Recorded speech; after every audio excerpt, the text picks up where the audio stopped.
This project is a napkin holder. You can see the other half of it here. And as you can see on the other half that I've carved on this side, it's quite intricate and detailed, especially for the size. This rosette is about 4.5 inches, and it works okay at this size. I think if I were going to do this design again, I probably wouldn't do it anything less than, say, 6 inches, maybe a large rosette on a wedding plate or something like that. But I think it's a little much for this, but obviously I'm started, so go ahead and continue and just see how it goes. I think I already did the other side, and I think it works well enough, so no big deal there. But it heavily relies on old world style chips, and so I'll go ahead and get started here on just this kind of diamond shape here. I'll show you the process for that. And one thing to note, I am using my typical traditional chip carving knife instead of my normal old world style knives, but that's just for these vertical cuts. I was not getting the results that I wanted on previous iterations, so trying this, see if that gives me better results.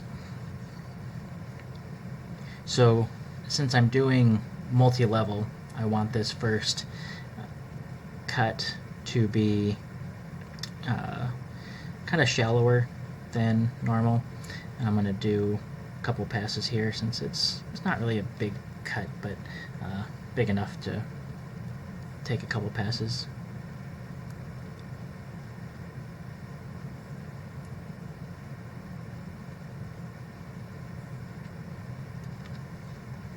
And again, it's ideal on these old world style if you can, on your final pass, kind of get it all in one go. Got pretty close, just a little bit of cleanup on the edge there. And this this particular diamond it's a circle, so this one is perpendicular to the grain, so it doesn't matter which direction if I go this way or this way. I tend to be a little more comfortable drawing the knife toward me, especially since that way I can use my hand to hold it in place. If I'm pushing, then I either have to have my hand up here, which is more in the way, or just push down to try to hold it, which is kind of tenuous. So this is where it gets a bit more interesting. You can see I've got these lines radiating out, which on this one you can see it matches up with where those were, because obviously once I do this first round of cuts, I lose those pattern lines inside. So I have to redraw those manually, and that's one of the downsides to doing the multi-level chips like this, is it relies on my ability to redraw pattern lines well inside the chip. But in this case, since they're straight lines, I'm not going to worry about redrawing all of them. I'll just use these lines to line up the knife as I make the cuts toward that center dot. But there is this kind of sweeping curvy line in the middle, and what that does is that is uncarved, so that gives a contrast for the second layer cuts to butt up against without forming a V down in the middle there. So I am going to redraw, and I'm not going to go all the way into the corner because that's going to be hard to erase, so I'll kind of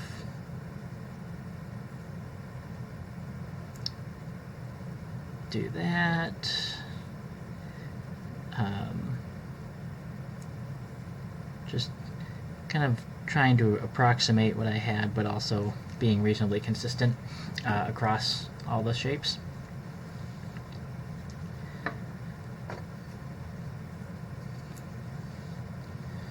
So now I've got two different old world knives with mirrored flat sides. So there's a bevel on this side and it's flush on that side. So I want the flush side to go against the part that I'm keeping. So do these cuts along the outside.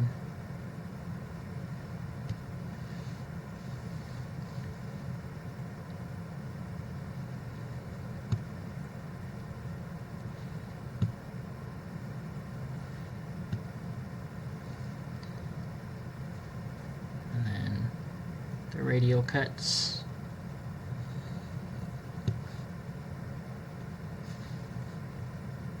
So again, I'm lining up the blade from these lines to that center dot.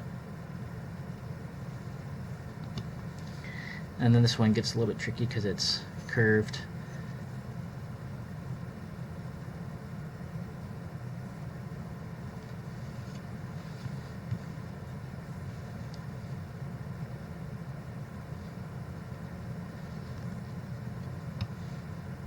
One of my tendencies when doing the multi-level chips is to not make the second layer deep enough, so there's not enough contrast in the two levels.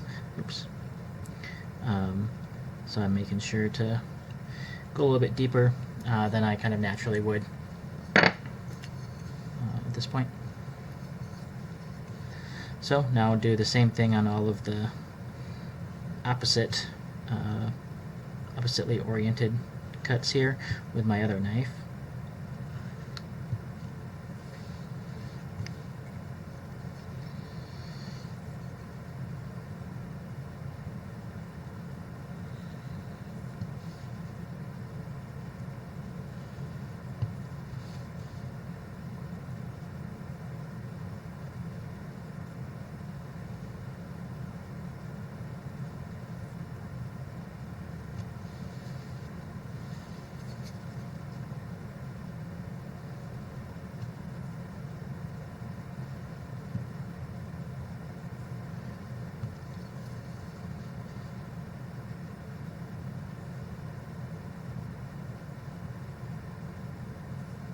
In this case, I did redraw these kind of tabs, those lines extending with pencil.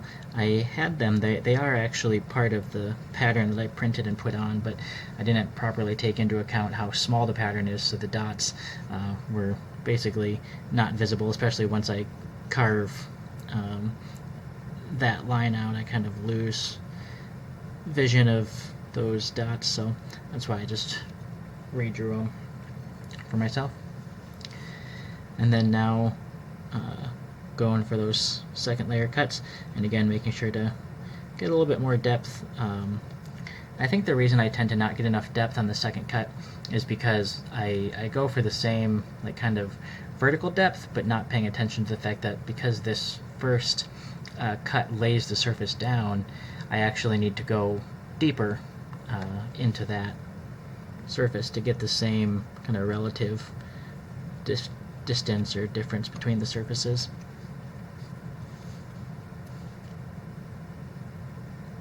And this one's a bit tricky as well because the gap here is a little bit narrower than the angle. The angle inside that I'm trying to cut is narrower than the knife blade at the tip.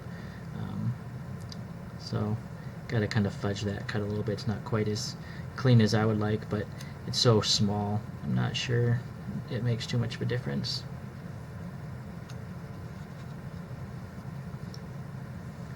So you can see I can't quite get the knife tip in there, but works well enough.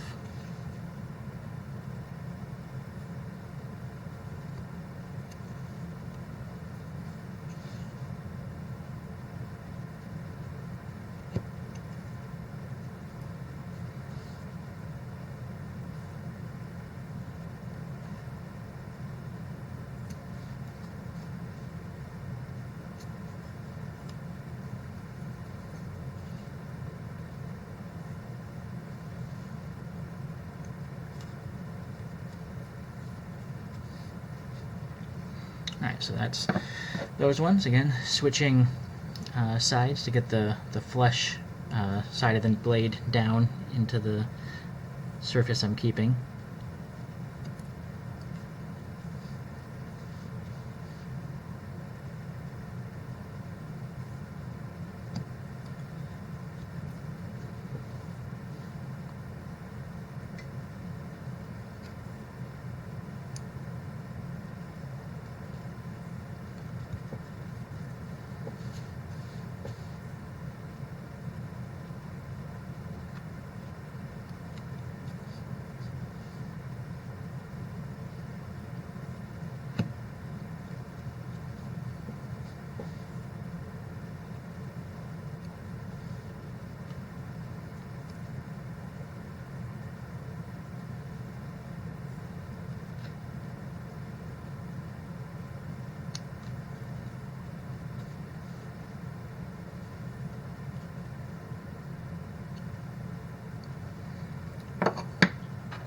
Try switching knives here to get a little bit more precision around this angle. There we go.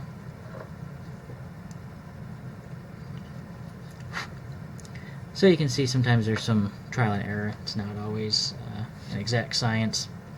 Just kind of figure out what works and respond to issues in the process. So from here, it's just doing more of the same, trying to be as consistent as possible with all the angles and lining things up, and especially these curvy ones I have to kind of freehand in there.